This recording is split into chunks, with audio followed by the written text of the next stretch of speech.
It's me, Susan Cannonwisher, Financial Aid Office at CCAD, and we're going to keep talking about the FAFSA.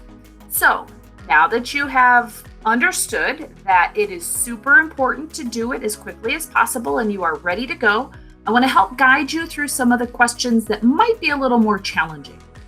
First of all, when you log into the FAFSA website, as I said on the last video, what's going to happen is some of the information you completed last year is automatically going to pre-populate. Things that don't change, but you'll want to make sure is still accurate.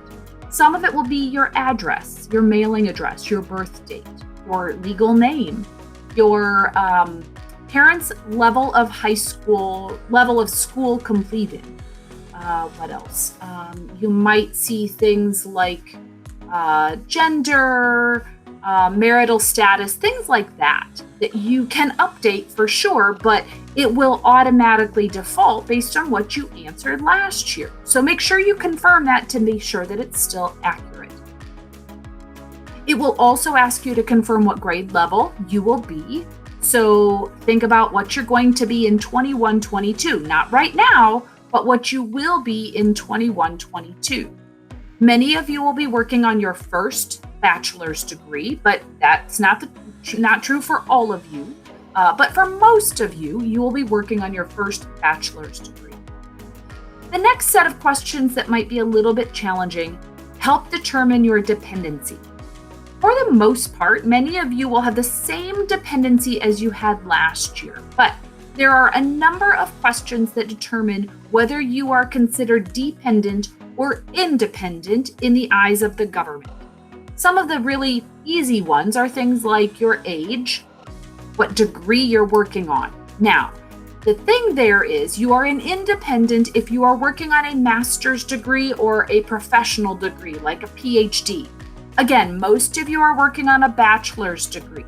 So you would not be independent based on your academic program. There's other things that it'll ask you about, your veteran's status. Do you have a child or do you have someone else that you support? Were you in a legal guardianship? Are you an orphan or were you a ward of the court? Things like that. Then it's going to ask questions such as, are you homeless or at risk of homelessness? Are you emancipated? Some of the questions that get a little deeper in your personal situation. If you answer no to all of those questions, then you are considered a dependent student in the eyes of the government, and your parents' information needs to be included on the FAFSA. If you answered yes to any one of those questions, the great thing about the FAFSA, it will skip all the rest of them. So as soon as you answer yes to one of those questions, you won't see any more. It gets right to your tax information, because if you answer yes to any of those dependency questions, then you are independent and you don't need to have your parents' information. Make sure you're being completely truthful though, because we'll have to double check some of that information. If you are dependent, then you will need to provide parental information. For some of our students, that's not always easy to determine which parent goes on the FAFSA.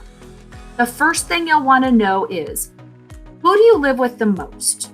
Whose house do you spend most of the time at? If your legal parents are not living in the same house. If they are living in the same house, then you include both parents on the FAFSA. If your legal parents are not living at the same house, then you say, who do I live with the most? That's the parent that belongs on the FAFSA. If you say, I live at both homes the exact same number of nights, equal number of nights at both parents' homes, then the question you have to ask yourself is, who provides the most support? And when we think of support, we think of things like, who has your medical insurance? Who provides your car insurance? Who provides your food or your housing? Things like that. Those are the big items we think of in terms of support. So if you live at both parents' homes the exact same number of nights, and then you say, well, who supports me the most? So let's say, for example, that's your mom. So then you include your mom on the FAFSA. If mom is married or remarried, then her spouse also gets included on the FAFSA. Even if it's a step parent that doesn't provide any support, that step parent would also belong on the FAFSA. So on the FAFSA for 21-22, you will be including your 2019 income information. Those taxes should hopefully already be on file with the IRS. One way to make this process go much more smoothly is if you use what's called the IRS data retrieval tool. That's where you'll be allowed to move information from your tax return that's on file with the IRS. You take that information from the IRS tax return and put it on your FAFSA. That way we know it's completely accurate, it saves you a bunch of steps, and it guarantees that things will run a little bit more smoothly. So if you are able to do the IRS data retrieval tool, we strongly encourage you to do that. That will save some steps later on. Make sure you also include your assets if the FAFSA asks you to provide it. That question might be skipped. But if you are asked to provide your assets, that is the value of those items as of the day you fill out your FAFSA. The other thing is signatures. So your FAFSA has to be electronically signed by you using your FSA ID and password. And if you are a dependent student, your parent also needs to include their electronic signature using their FSA ID and password. And then once you click submit, we'll get it in our office and we'll start processing.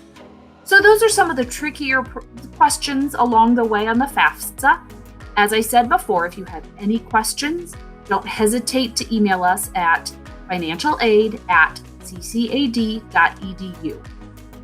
But my advice is always to take the FAFSA one question at a time. Don't get overwhelmed with the number of questions. Don't even get overwhelmed with what they're asking. There is help built into the FAFSA as you go through each question. Always click on the help and read the wording. It will sometimes make it more clear. But you can also ask us, shoot us an email, and we'll give you some assistance if we can.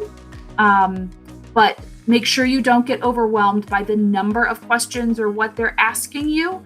Make sure you take care of each question, one question at a time. And I'm certain that you'll be able to get this done. Good luck. Let us know if we can help or if you have any questions. And make sure you get your FAFSA file just as soon as you can. Take care.